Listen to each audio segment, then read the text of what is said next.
Кудайдын чакырыгы. 4-июнь.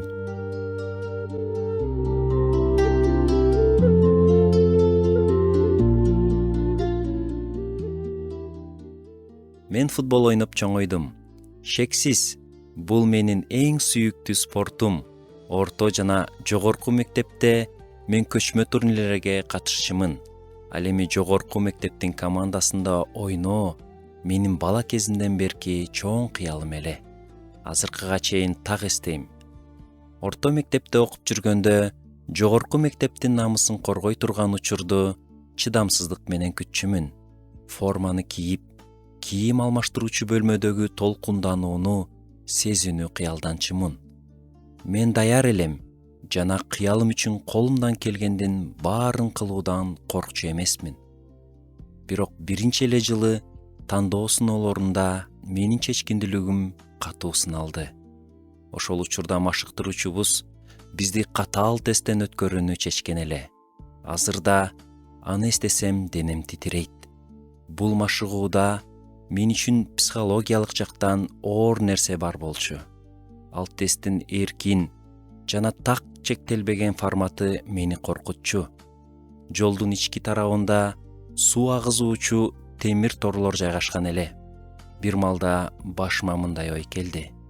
Балким кокусунан бутумду бирөөнө илип алып, томугумду чыгарып, бул акылсыз тесттен кутулсамбы?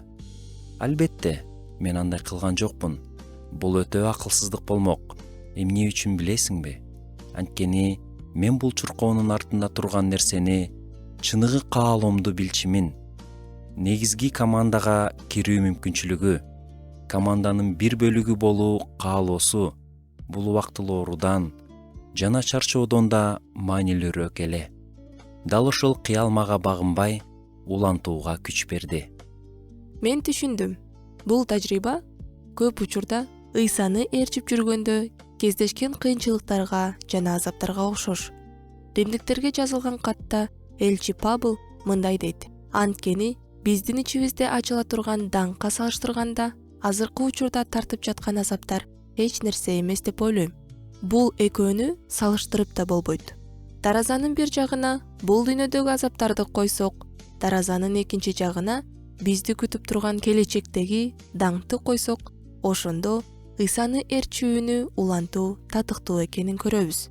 Азыркы азаптар бүтөт, түбөлүк даңк күтүп турат деген үмүт бар. Үмүт азаптарды азайтпайт, бирок аларды көтөрүүгө күч берет. Машаякчылар катары биздин кыйынчылыктарыбыз жеңил эмес, бирок эң оор учурларда кармана турган үмүттү да унутпайлы. Бүгүн сен эмнеден өтүп жатасың?